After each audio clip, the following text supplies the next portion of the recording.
5 things you should stop buying if you want to save money and invest it to make some more money.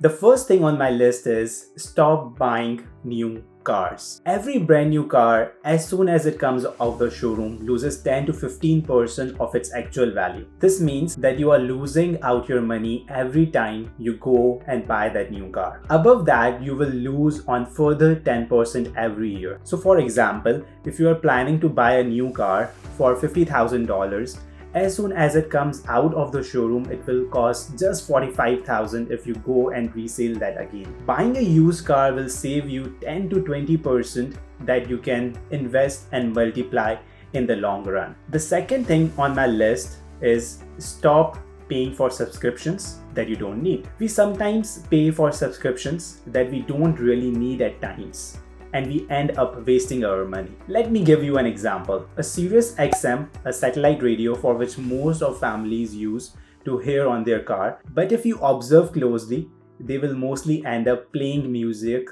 from their phone. So technically they don't need it, but are paying for it. Similarly, there are a number of other subscriptions like Amazon Prime, Netflix, Disney, HBO, Spotify, Pandora, and many others that people buy but really use. So if this is you, you should reflect back and see what subscriptions you really don't need and cancel them as soon as possible. The third thing you should do is stop buying a new phone every year. Now we know the technology companies want you to buy their products every year. Thus they come up with a small upgrade with just some new features and advertise it in a way that you must upgrade. To be honest, this is the way those companies increase their market share, but you end up losing money. That could help you generate wealth in the long term. For example, some of my friends get a new iPhone every year as soon it launches, and believe me, they end up regretting it every time. The fourth thing on my list is don't start your day with buying a cup of coffee every day. A lot of people whom I personally know will start their day with a coffee from Tim Hortons or Starbucks. Apparently it's just $5 per day, but if you calculate the cost for complete year for 260 working days, it comes at $1,300 per year. Now, I'm not saying completely stop drinking it, but having casually then religiously will definitely help you to save substantial amount of money that can be invested. The final thing on my list is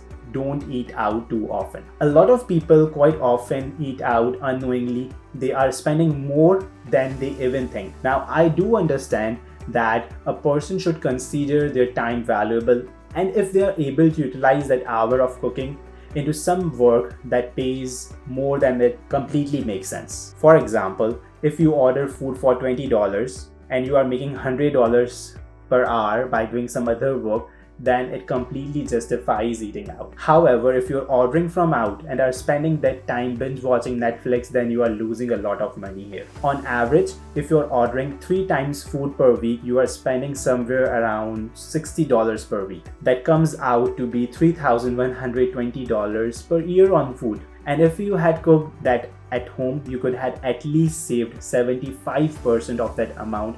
That comes down to $2,340 in savings. So in the end, I'll say, believe me, I have myself saved a lot of money. I have saved at least $3,000 per year by taking actions that we discussed above. If I can do it, you can do too. If you invest this amount every year, and let's suppose you get 20% compound interest for next 30 years, you will be having 4 million sitting in your pocket right away. Now choice is yours. Thank you for watching this video. If you like this video, you would also like the video on habits that are keeping you poor. You can watch it on clicking on a thumbnail on your right.